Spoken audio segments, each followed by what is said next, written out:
Okay, I just want to give you another example. And this time, this one has a little bit more to it because we have to convert a few things. We have to convert feet and inches to feet, and we have to convert miles per hour to feet as well. So we are talking about a pitcher. She throws the ball at an angle of 5.3 degrees at the horizontal with a speed of 65 miles per hour. The distance to the pitcher's mound from the pitcher's mound to home plate is 43 feet.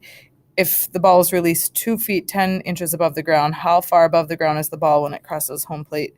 So just to draw my picture out, here's my pitcher, and here's my home plate. I know home plate isn't square, but when she releases the ball, she's not at 0-0 like we were yesterday. She's already 2 feet 10 inches above the ground.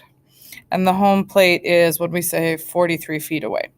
So we need to kind of convert a few things, but just this is different because we're not starting at 0-0 like the football was. The football was starting on the ground. If you think about how a softball pitcher pitches, they don't like start at the ground and move it up. They start where it releases from their hand. And in this case, that's 2 feet 10 inches above the ground. All right, so 65 miles per hour. We need to do that first. 65 miles over 1 hour. So this is from, if you remember from chemistry, dimensional analysis. Okay, so that's what I'm going to do. And I need to change this to feet per second. So 65 miles per hour in 1 mile. So I'm going to put mile on the bottom because I want to get rid of miles on the top. That should be 65. There are 5,270 feet. Okay. And then I want to go, so I've got rid of miles. So we're good there. I've got feet. And now I want to get seconds. So 1 hour is 60 minutes. So that wasn't quite enough. Got rid of hours. And now I need to get rid of minutes. 1 minute is 60 seconds. So got rid of minutes there. What you're going to do in your calculator is 65 times 5,270 divided by 60 times 60. And that will get you our feet per second. And so you should do that now. 65 miles per hour is, I got 95.3 feet per second. Okay, so that's our magnitude, 95.3 feet per second. And why do I have to be in feet per second? Because my gravity, remember, is 32 feet per second squared. So I either need to be in meters per second or feet per second. I have my angle theta. So let's write our equations. So in the x direction, so Vx is going to be 95.3 cosine of 5.3. And my initial in my y is going to be 95.3 cosine, or sorry, sine of 5.3.